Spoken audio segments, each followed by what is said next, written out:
This is how we assemble the Interfab volleyball set. Now you're provided with 2 steel poles and 2 eyelet bolts for each pole. Now the top of the pole is the one with the hole that's closest to the top, just like that.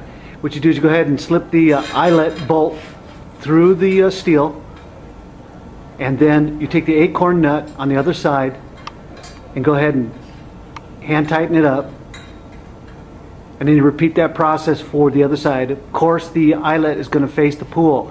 Now before you tighten it up, go ahead and put the black cap that's provided in the top, whack it in just like that. Now what you want to do, the net itself has a heavier cord at the top.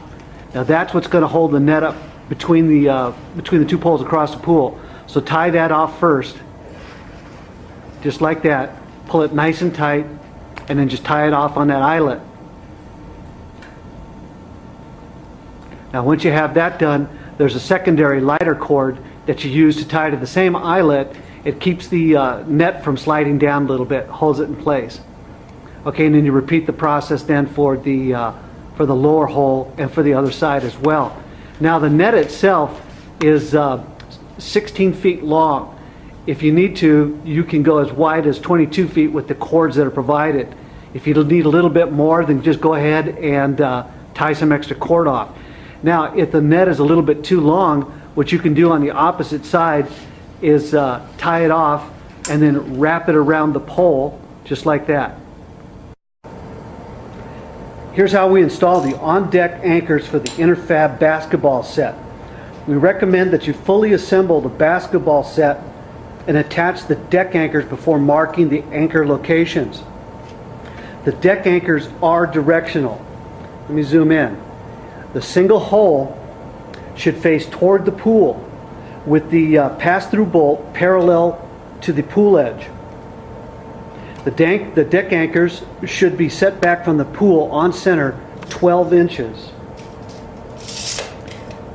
Then, using the flange as a template, use a Sharpie or a felt pen and mark the anchor locations.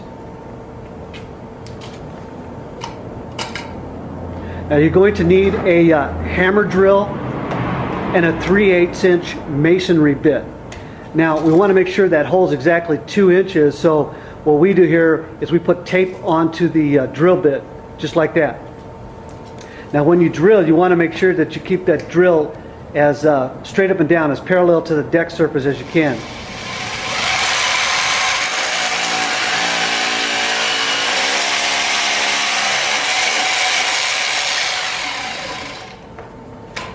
And you want to make sure that you get all of the debris out of the hole.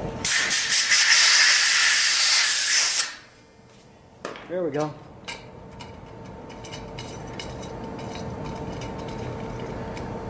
Now what we want to do is remove the basketball set from the anchors.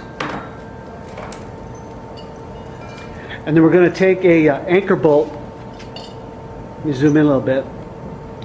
And we're going to put a nut on it. Now we recommend you do that. It keeps the end of the nut from becoming too deformed. Take your hammer and just tap it in until it hits the bottom, just like that. Back off the nut. And then once you've repeated that process for all of the anchor bolts, then place the basketball anchor flanges back on, then a flat washer, then a nut, and repeat the process, and then take a wrench and go ahead and tighten them down. Now you want to make them nice and snug, but don't over tighten them. Then what you want to do is make sure that you take the escutcheon, slip it up over the leg of the basketball, slide it down, realign the holes, you push the bolt through, then a flat washer, and then a nut on the other side. And that's how we do that. Now when we talk about the volleyball, drilling the anchors is exactly the same. The only difference is that the flange is already welded to the pole. But what you want to do is make sure that the eyelet, and again that single hole right there, is facing toward the pool. Now once you've marked the locations, Then you go ahead and put the discussion on like we just showed, and that's how we complete the installation of the deck-mounted basketball and volleyball sets.